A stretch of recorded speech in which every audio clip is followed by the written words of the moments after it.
حضرت عیسیٰ علیہ السلام اور ایک نوجوان کا قصہ۔ ایک روز حضرت عیسیٰ علیہ السلام کا گزر ایک قبرستان سے ہوا تو وہاں ایک شخص ایک قبر کے پاس بیٹھا زارو قطار رو رہا تھا۔ حضرت عیسیٰ علیہ السلام نے اس شخص سے رونے کا سبب پوچھا۔ کہنے لگا کہ یہ میری گھر والی کی قبر ہے، یہ میری چچا کی بیٹی تھی، مجھے اس سے بہت زیادہ پیار تھا، اس کی جدائی برداشت نہیں کر سکتا۔ حضرت عیسیٰ علیہ السلام نے فرمایا اگر تم چاہو تو اللہ تعالیٰ کے حکم سے تمہاری بیوی کو زندہ کر دوں۔ اس نے بے قرار ہو کر کہا ہاں ایسا ضرور کر دیجئے۔ چنانچہ آپ علیہ السلام نے قبر کے پاس کھڑے ہو کر کہا اللہ تعالیٰ کے حکم سے اٹھ جا، تو وہ قبر پھٹی اور اس میں سے ایک حبشی غلام باہر نکلا جس پر آگ کے شعلے بھڑک رہے تھے۔ اس حبشی غلام نے حضرت عیسیٰ علیہ السلام کو دیکھ کر لا الہ الا اللہ عیسیٰ روح اللہ کہا تو آگ بجھ گئی، عذاب الہی سے دور ہو گیا۔ اس شخص نے کہا مجھ سے غلطی ہو گئی، یہ میری بیوی کی قبر نہیں بلکہ دوسری ہے۔ آپ علیہ السلام وہاں تشریف لے گئے اور فرمایا اللہ تعالیٰ کے حکم سے اٹھ جا، تو دوسری قبر پھٹی اور اس میں سے ایک حسین و جمیل عورت باہر نکل آئی۔ اس شخص نے اس عورت کو دیکھتے ہی ہاتھ پکڑ لیا اور کہا اے عیسیٰ روح اللہ، یہی میری بیوی ہے۔ تو حضرت عیسیٰ علیہ السلام ان دونوں کو وہیں چھوڑ کر آگے چلے گئے۔ وہ اپنی بیوی سے مل کر بہت خوش تھا۔ کچھ دیر بعد اس شخص پر نیند کا غلبہ ہوا تو وہیں سو گیا۔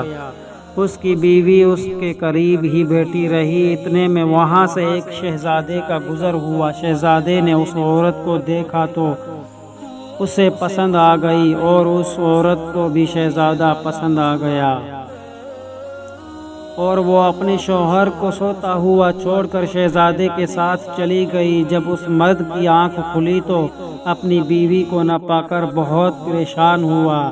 ڈھونڈتے ڈھونڈتے شہزادے کے محل تک پہنچ گیا۔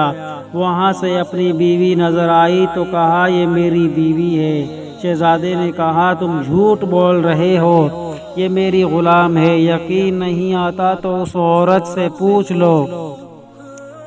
یہ سن کر اس بے وفا عورت نے کہا ہاں میں شہزادے کی غلام ہوں، میں تو تمہیں جانتی تک نہیں، تم بلا وجہ مجھ پر الزام لگا رہے ہو۔ یہ سن کر وہ روتا ہوا محل سے واپس آ گیا۔ کچھ دنوں بعد اس شخص کی حضرت عیسیٰ علیہ السلام سے ملاقات ہوئی تو حضرت عیسیٰ علیہ السلام کو سارا قصہ سنایا تو اس شخص نے حضرت عیسیٰ علیہ السلام سے کہا آپ ہمارا فیصلہ کیجئے۔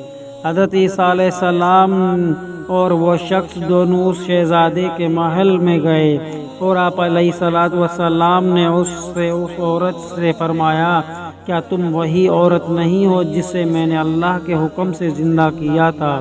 اس عورت نے کہا نہیں میں وہ عورت نہیں ہوں۔ تو آپ علیہ السلام نے فرمایا اچھا تو ہماری دی ہوئی چیز ہمیں واپس کر دے۔ اتنا فرمانا تھا کہ وہ جھوٹی بے وفا عورت مردہ ہو کر زمین پر گر پڑی۔ حضرت عیسیٰ علیہ السلام نے فرمایا جو شخص ایسے مرد کو دیکھنا چاہے جو کافر ہو کر مرا تھا، پھر اللہ تعالیٰ نے اسے زندہ کر کے ایمان کی دولت سے نوازا، وہ اس حبشی غلام کو دیکھ لے، اور جو ایسی عورت کو دیکھے جو ایمان کی حالت میں مری ہو پھر بھی اللہ نے اسے زندہ کیا اور وہ کفر کی حالت میں مری تو وہ اس عورت کو دیکھ لے۔ تو دوستو اگر میرا یہ قصہ آپ لوگوں کو